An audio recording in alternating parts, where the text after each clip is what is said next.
ഈശോയിൽ സ്നേഹം നിറഞ്ഞ സഹോദരി സഹോദരന്മാരെ, ക്രിസ്മസ് ധ്യാന ചിന്തകൾ 3-ാം ദിവസം.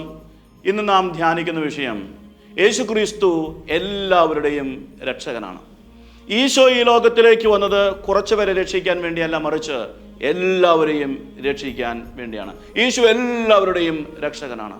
ഈശോയുടെ ജനനത്തിൻ്റെ സന്ദർഭത്തിൽ ലൂക്കായുടെ സുവിശേഷം 2-ാം അധ്യായം 10-ാമത്തെ വചനത്തിൽ ദേവദൂതൻ നാട്ടിൻപുരന്മാരോട് പറഞ്ഞു, സകല മാനവർക്കും സന്തോഷം നൽകുന്ന രക്ഷയുടെ സദ്വാർത്ത ഞാൻ നിങ്ങളെ അറിയിക്കുന്നു. ഇന്ന് നിങ്ങൾക്കായി ഒരു രക്ഷകൻ ജനിച്ചിരിക്കുന്നു, അവനാണ് യേശുക്രിസ്തു. അപ്പോൾ ഇതിൽ നിന്നും വളരെ വ്യക്തമാണ്, എല്ലാ മനുഷ്യർക്കും രക്ഷ നൽകാൻ വേണ്ടിയാണ് ഈശോ ജനിച്ചിരിക്കുന്നത്.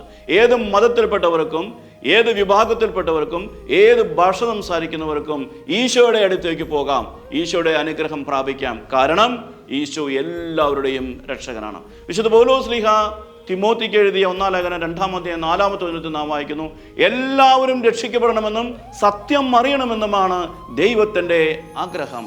എല്ലാ മനുഷ്യരെയും രക്ഷിക്കുവാൻ വേണ്ടിയുള്ള യേശുവിൻ്റെ ഈ ജനനത്തെക്കുറിച്ച് നാം ചിന്തിക്കുന്ന ഈ ദിവസങ്ങളിൽ ആ രക്ഷ നമുക്ക് ലഭിക്കാൻ വേണ്ടി നമുക്ക് പ്രാർത്ഥിക്കാം.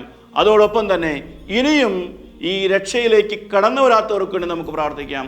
ഈ സദ്വാർത്ത കേൾക്കാത്തവരെ കേൾപ്പിക്കാൻ നമുക്ക് പരിശ്രമിക്കാം. ക്രിസ്മസിന് വേണ്ടി ഒരുങ്ങുമ്പോൾ നമ്മൾ മാത്രം ഈ സന്തോഷം അറിഞ്ഞാൽ പോരാ, മറ്റുള്ളവരും ഈ സന്തോഷം അറിയണം. അതുകൊണ്ട് ഈ രക്ഷയുടെ സദ്വാർത്ത മറ്റുള്ളവരിലേക്ക് എത്തിക്കുന്ന പരിശ്രമം കൂടി നടത്തിക്കൊണ്ട് ഈ ക്രിസ്മസിന് വേണ്ടി നമുക്ക് ഒരുങ്ങാം. സർവശക്തനായ ദൈവം നമ്മെ സമൃദ്ധമായി അനുഗ്രഹിക്കട്ടെ.